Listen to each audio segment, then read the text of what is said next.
Assalamualaikum. I welcome you all for class 7, subject science, and the topic we were talking about nutrition in animals. Have you seen animals like cows, buffaloes, and other grass eating animals chewing continuously even when they are not eating? Yes or no? When they are not eating also they will be cutting or chewing continuously. They quickly swallow the grass and store it in a part of the stomach called rumen. Why is it so? Because they have a part in the stomach called rumen. Animals quickly swallow the grass and store it in the part of the stomach.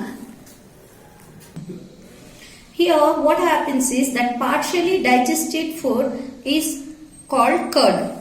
That will go and stay in the rumen. This part, the curd is stored. What is curd? C-U-D. Curd means partially digested food. When it is swallowed, it will go and stay in rumen. Again, after some time later, the curd returns to the mouth again. It will come back again here and it starts chewing. This process is known as rumination. Means taking out the food once again and chewing to making it soft is known as rumination. And these type of animals are called ruminants. The grass is rich in cellulose, a type of carbohydrates. Grass eating animals are ruminants. Grass has cellulose as its carbohydrates.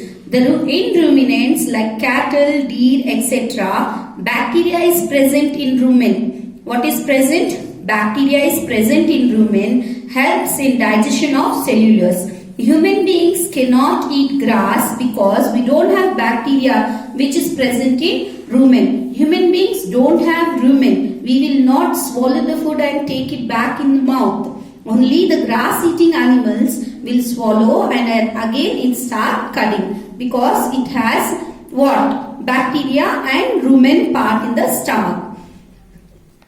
Animals like horses, rabbits, etc. have a large sac-like structure called cecum.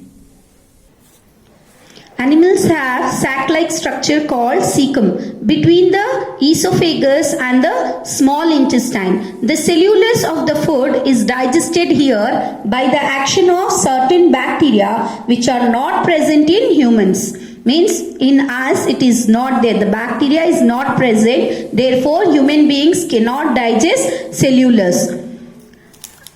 But there are many small organisms which do not have a mouth and a digestive system. Then how do they acquire and digest food? Here you can see this is a microscopic organism by name amoeba. Amoeba is a single cell microorganism. Microorganism means which we can see only through microscope. We cannot see with our naked eye.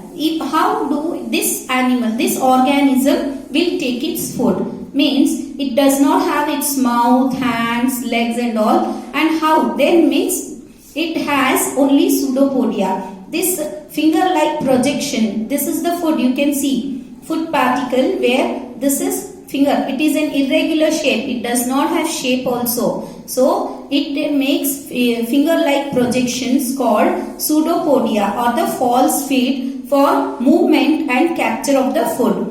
Amoeba feeds on some microscopic organism. When it sends food, it pushes out pseudopodia. Pseudopodia is the false food or false feet around the food particle. Pseudopodia around the food particle and engulfs. Means you can see here it is removing its pseudopodia and catching this food particle. After some time this food particle it will cover its body part over the food particle and that food particle get inside the body, engulfs the food. That food becomes trapped in a food vacuole.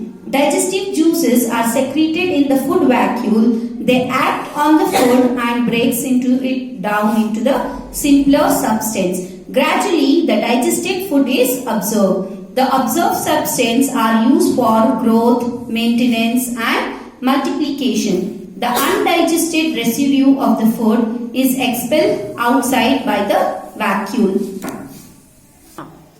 the basic process of digestion of food and release of energy in the same in all animals. You can see we learned what different types of animals taking food in different ways. This completes the chapter Nutrition in Animals. You have to complete all the exercises in your textbook and question answers in the class workbook along with the additional questions which are sent in the PDF. You have to write additional question answers along with the question answers which is given in the textbook in your class work or exercise in the textbook you have to solve. Thank you.